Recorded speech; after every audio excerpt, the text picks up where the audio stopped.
and we commit his body to the ground. Earth to earth, ashes to ashes, dust to dust. And we beseech thine infinite goodness grace to live in thy fear and love.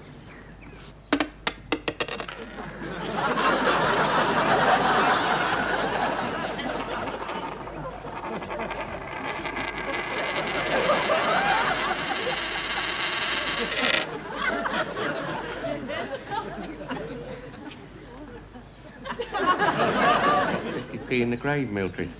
Yes, I know, George. Don't go and get it.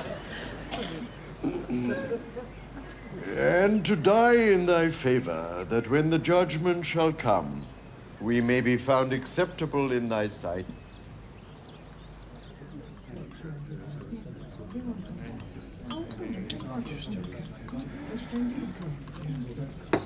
A very upsetting experience that was, Mildred. Gone, but not forgotten. Well, your Uncle Nathaniel lived a long life, George. I'm talking about me 50p. Well, what were you sobbing about? You hardly knew him. Well, I enjoy a good cry, George. Weddings, christenings, onions. Would you like a sandwich, Mildred? Oh, no, thank you, love. Oh, what a lovely service. Thank you. I think he'd have enjoyed it if he'd been there. And how are you, George? All right? Oh, yeah. I've never felt better, Kate. Do you know those were his very last words? Oh, yeah. I must say his widow's taken it very well. Oh, yeah, I know, Fred. If you was to ask my opinion, I'd say that she finished him off. She was too demanding.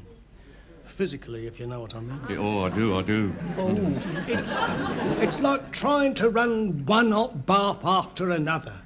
There's only so much water in the tank. Exactly, yeah. Don't you worry, George. You're going to live to be 100. Did you ever hear of anybody else who got a mattress replaced under a 12-month guarantee? Poor devil. You know, towards the end, he could hardly hold his pension book steady. Yeah, well, he was a lot older than she was. He was towards the end. Oh, I think your choice of hymns was so tasteful, love. Oh, I'm sorry about George's tummy rumbling. Oh, it was him, was it? It was hard to tell with the echo in the church. Yes, I know. Oh, and the coffin. Beautiful. I mean, that lovely wood. Mahogany. I'm thinking of having the dining room done out in it with brass wall lights. Oh, yes. Like the handles. Yeah. Oh, they went together beautifully. Mind you, so they should have done. It was a very expensive funeral. Oh, well, it's the cost of living, dear. Well, so to speak. I insisted on him being fully covered, of course. Oh, yeah, well, I think you're very wise, yes. Take my tip. Make sure your husband's properly insured. Otherwise, well, it can quite ruin the occasion. Yeah. Yes, I see what you mean. Oh, yeah, so. Yeah, it's going well, isn't it? I know this isn't quite the time, Kate, but Nathaniel's best suit, the grey one, is it spoken for? I mean, I'm about his size, aren't I? No, it isn't. Why not pop round later tonight and try on the trousers? Oh, right-o. Hey? Yeah, well, I don't like tragic occasions, funerals and weddings and that. Yeah, I think I'll change my shirt. George, are you fully insured? What? It's not dangerous, is it? I mean, supposing you got run over by a bus? What, while I'm changing my shirt? Oh. Any time. Oh, yeah. Well, I've got a small endowment. Yes. Yes, it's 9p a week. I'll get 54 quid when it matures. Oh, no, we must try not to let it change our way of life. Well, I've got my answer. I make it £1.45.5p. What do you make it? 2 kilometres. Oh, well, somewhere one of us has gone just a little bit wrong.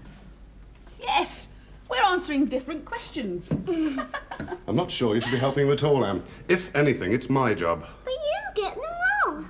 Yes. If I got them all right, then I'd been helping you. But what's the next one? Find the lowest common denominator. Oh, haven't they found that yet? They were looking for that when I was at school. And Fed up. How I'd rather go and play. I'd rather go and play. Your mother would rather go and play. We'd all rather go and play. Then why are we sitting here doing homework?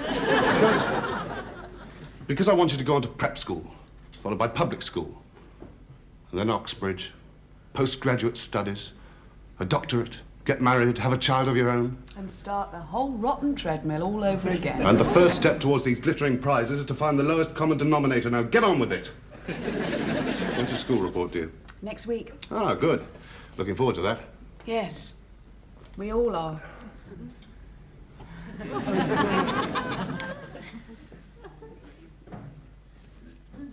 Do you realise, George, our whole lives are in this box? Oh, there's your birth certificate. Oh, there goes one theory. It's got your father's name on it. And here's our marriage licence, George. Oh, check and see if it's expired. Yeah, you'd like that, wouldn't you? Oh, look, George, your old passport. Oh, you have changed. Oh, what's that on your head? Oh, it's hair. I forgot. Oh, now, special peculiarities. Small wart on the... I've never seen that. Well, no, neither have I. It's awkwardly placed, isn't it? I had to take my mother's word for it. Oh, I must have a look Yeah, next no. time I... What are you rummaging in that old thing for, anyway? Trying to find your insurance policy. Oh, here we are. The Putney and District Benevolent Society. I see.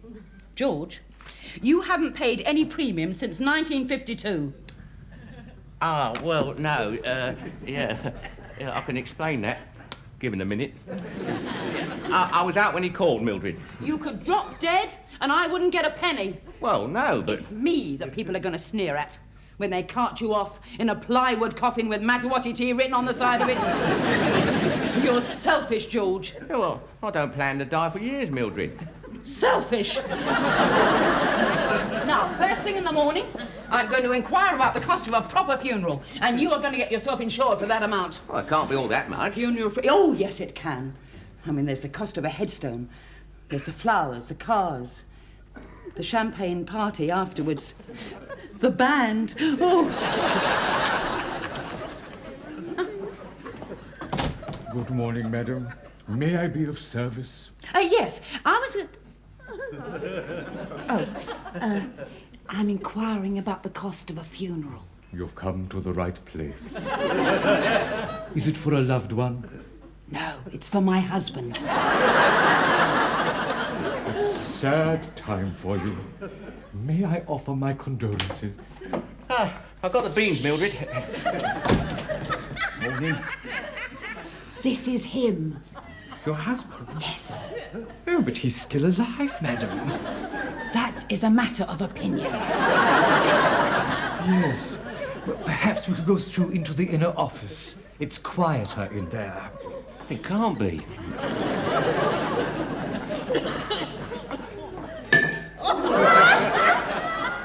Pray, be seated. Yes. Now, let me see if I've got this straight. You are the deceased to be. Yeah. It's morbid, that's what it is, Mildred. George, we're only window shopping. I wasn't thinking of spending too much. Quite. Well, to start with the casket first. This is a very popular model, the Executive Mark II. Padded and lined with silk for comfort. Oh, yeah, very nice. I have one out the back if you'd care to try it. No, I wouldn't. No, what I really want to know is how much is it going to cost me? I mean, everything. Oh, well, it varies. For instance, cars. Will there be many mourners? Oh, I shouldn't think so, no. Oh, charming. Let me tell you, Mildred, there'll be all sorts of people only too happy to turn up for my funeral. Yes, absolutely, yes. Yeah, well, there you are then, see? No, I want nothing but the best. Oh, wise, very wise. There is, of course, this. This is a one-off. Made by craftsmen. Genuine oak with gold-plated handles. Oh, No, I was saving it for myself. You never get inside it. £600. Oh, yeah, well, that is a little stiff, isn't it? Yeah. A little stiff. Yeah, well, no, well, see, what I was... what I was thinking was, haven't you got anything, you know, sort of, second-hand? No. Look, what is the cost of an average run-of-the-mill funeral for an average run-of-the-mill dead husband? £200, love. And that's with half the mourners going by bus. Shocking, Mildred. But why do you ask? Is Mr. Roper feeling a bit off colour? Oh, no, love, it's his usual self. Coughing, wheezing, moaning. No, I just think a husband ought to be insured. And a wife. He might see you off. Oh, no, love, no. No, I've made up my mind. He's going first. But didn't you once tell me that Mr. Fourmile handles this sort of thing? Insurance? Well, he does a bit. It's mainly houses, mortgage covers, that sort of thing. Oh, do you think he could cover George? Well, I should think so. He hasn't got dry rot in his foundations, has he? Agreed, one can take out a policy just to cover the burial costs, but, well, let's imagine for a moment that he's dead. Oh, yes, let's. Who is paying the mortgage? Food, travel, clothes. Who's paying? Well, it doesn't bother me, I'm dead. I think you should take out a policy which will insure him for his full value to you as a husband. As little as that? I would suggest this policy here. £20,000 on his demise, £5,000 for the loss of a leg, arm, eye, etc., etc. Oh, they actually list the various parts and what they're worth. Oh. Ah. One or two bargains here, George. You're on a commission for this, aren't you? Be quiet, George, you're dead. That would be ideal, Mr. Fourmile. Good. Well, you have to have a medical first, of course. I'll just take down a few details. Name, well, we know. Address? Yes. Height? That'd be about 4'6". 5'10". Sorry. If you want special peculiarities, he's got a... No! I'm perfectly capable of filling in a form by myself, should I so wish. Which I do not. George! Nope.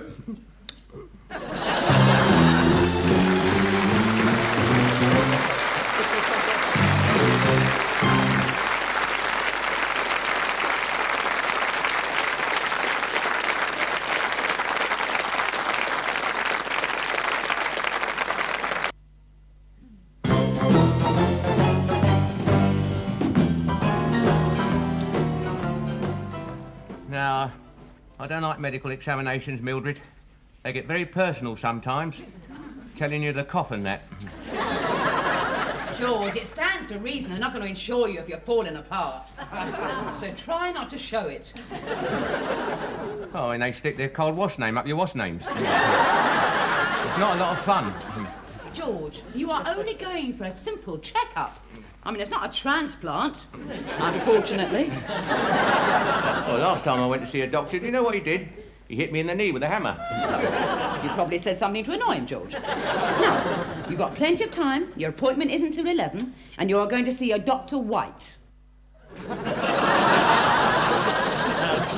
Have I got to take everything off? If you wouldn't mind. Ah, yeah.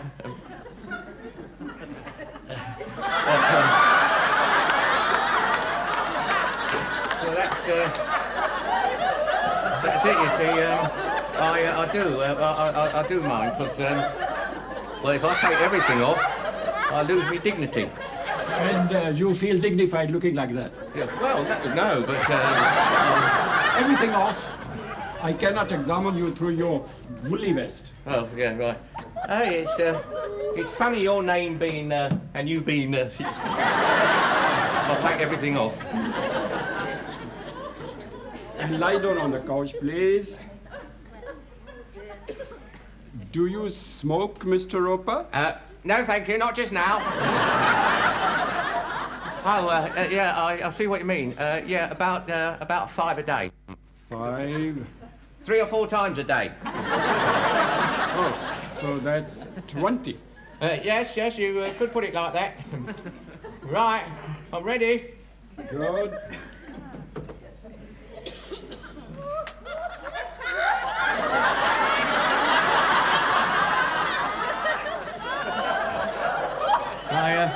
I'd like you to know that I had a lot of sympathy with you people over the crash helmet business. One of your lot, you know, opened a restaurant near us. The Kama Sutra takeaway. Really? Yeah. Have you ever read it? I don't go around reading restaurants. Well, no. It's a book as well, you see. Yeah. It's a bit naughty, all those various positions. Oh, I remember now. Could you assume position 43? Turn over, please. Turn over, yeah.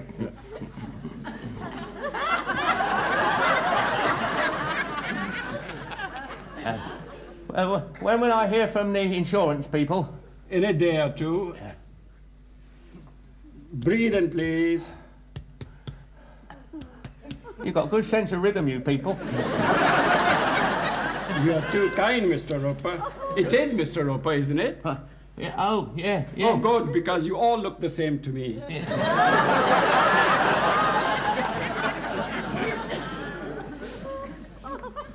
Oh, Tristram, this is not a very good report.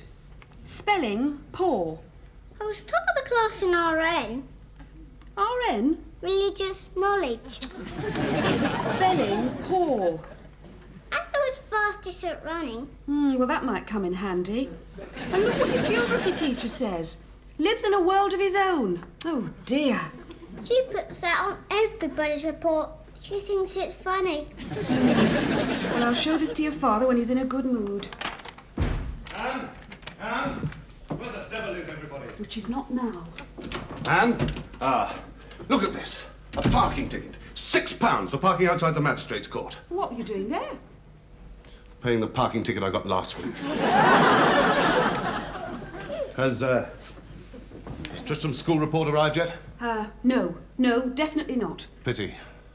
Might have put me in a better mood.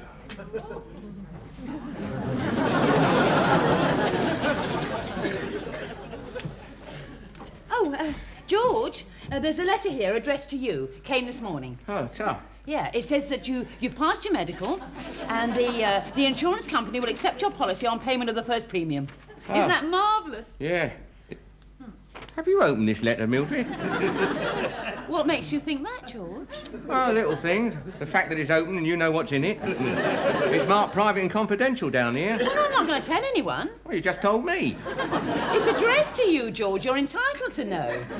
Now, look, I've made out this cheque. All you've got to do is to sign it and I'll pop it in next door. Yeah, well, I don't know. Sign it. £6. Haven't they got anything better to do than go around persecuting guilty motorists? Excuse me? Yes, what is it now? Oh, I'm sorry, Mrs. Roper. Do come in. Oh, thank you. I brought George's trek round for his first premium. Oh, he passed his medical then? Yes, he did. Amazing. Yeah. Oh, I'd never have forgiven myself if he'd popped off in the middle of the night before I'd given you that. Oh, quite. I'll make out a receipt, and then if he does pop off, you'll be a rich woman. Yes. Oh.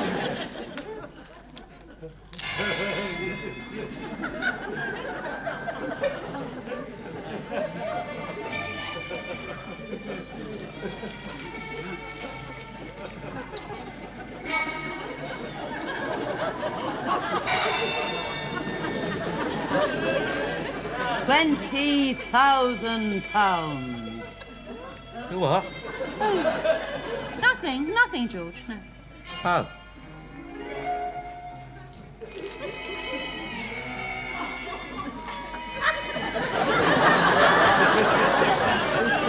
What are you looking at me like that for? Oh, nothing, George. I was just thinking about how much you're worth. Or rather, you will be. What put that in your mind? Oh, I was reading this advert, George, about a round-the-world cruise. Well, we can't afford it. We can't, no. I've seen an expression like that on a vulture at the zoo.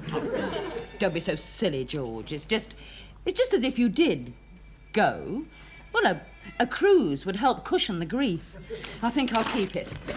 Why don't you hover over me head, eh? Oh, I don't know. Oh, George.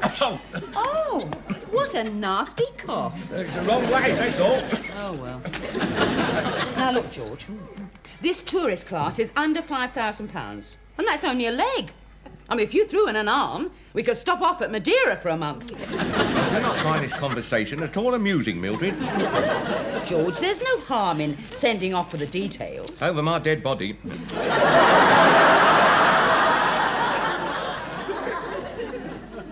I've been thinking about this parking business, and, well, enough is enough. I shall buy a folding bicycle and keep it in my boot. Wouldn't that give you a limp? Are you in a good mood? Yes. Then I'll read you this school report. Ah, so we have got it, have we? Yes. Maths. Must try harder. History. Doesn't pay attention. English.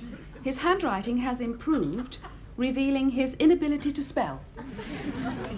And the rest are worse. Bottom of the class. Oh, Tristram. That report is...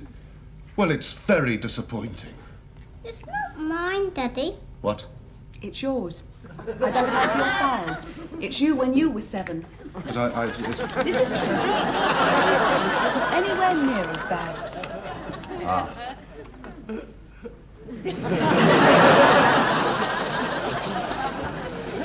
Coffee, George. Yeah. Oh, it's a good book, is it? No, it's not. It's about this woman who finished off 6 husbands by putting poison in their food. Oh, I must read it. No, I'm taking it back to the library. Door, George. God, blimey.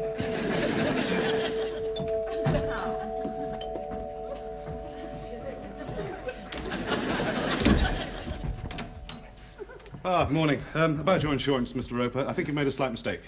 Yeah? On the cheque, I noticed the date. Instead of writing the 9th of the 9th, 76, you've written the 7th of the 6th, 99. Oh. I don't think the company would be prepared to wait that long before cashing it. No, well, we can soon put that straight. Oh, good. We'll forget the old thing. Oh, but you can't. Goodbye, Dan,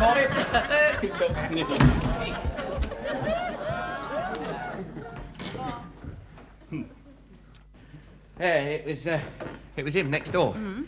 I've just torn up the cheque on the first premium, Mildred. You've what? Told him to forget the old thing. George, does that mean you're not insured anymore? No. Don't drink that coffee! Why not? Well, because I haven't put any sugar in it, George.